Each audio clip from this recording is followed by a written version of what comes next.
नमस्कार दोस्तों, स्वागत है आपका केसीपी गुरुकुल में। हम हिंदी शॉर्ट हैंड की डिक्टेशन सीरीज में हैं। दोस्तों, डिक्टेशन सीरीज के अंदर आज हम लीगल शब्दों के डिक्टेशन की सीरीज स्टार्ट कर रहे हैं। लीगल डिक्टेशन का यह पहला वीडियो है। तो आइए दोस्तों शुरू करते हैं। Dictation start.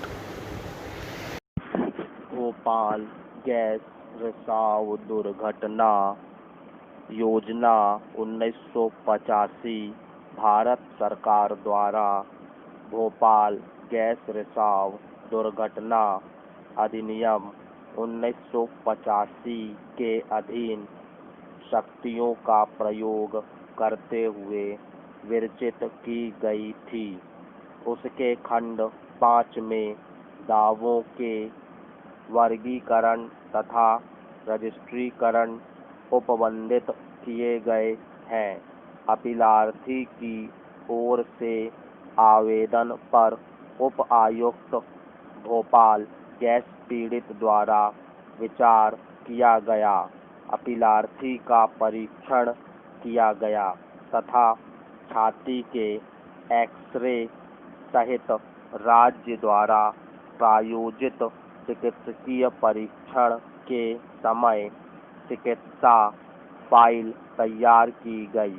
दिनांक 25/8/1988 के परीक्षण की रिपोर्ट ने दर्शाया कि अपीलार्थी किसी भी रोग से पीड़ित नहीं था, इसलिए इसकी दशा सामान्य की भांति अभिलिखित की गई और अपीलार्थी को सामान्य क्षतियों के अधीन वर्ग का की कोटि में रखा गया।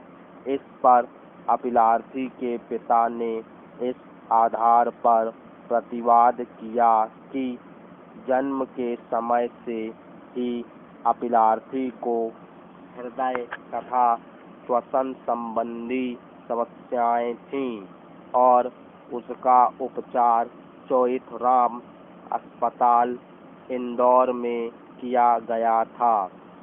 चिकित्सकीय तथा अन्य अभिलेखों के विस्तृत परीक्षण के पश्चात उपायुक्त ने आदेश दिनांक 17/6/1996 पारित किया। उन्होंने अभिनिर्धारित किया कि अपीलार्थी को जन्म के तुरंत पश्चात श्वसन संबंधी समस्या अल्प समय के लिए हुई थी तथा यह कि अपीलार्थी को दिया गया उपचार खांसी और सर्दी, ज्वर तथा अन्य सामान्य व्याधियों के लिए था।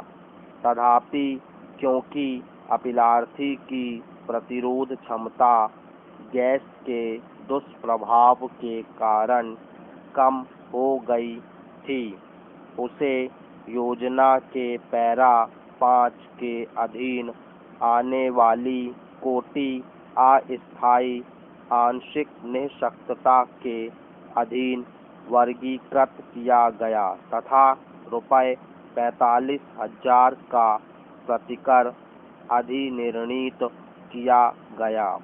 अपीलार्थी द्वारा ₹1,00,000 के प्रतिकर का दावा करते हुए अपील फाइल की गई। अपील प्रथम अपर कल्याण आयुक्त भोपाल के आदेश दिनांक 13/3/1997 द्वारा भागतः मंजूर की गई। अपील प्राधिकारी ने यह टिप्पणी की कि अपीलार्थी को हृदय रोग मिक गैस के कारण हुआ नहीं माना जा सकता, क्योंकि उससे हृदय प्रत्यक्ष अथवा अप्रत्यक्ष रूप से दुष्प्रभावित नहीं हुआ था।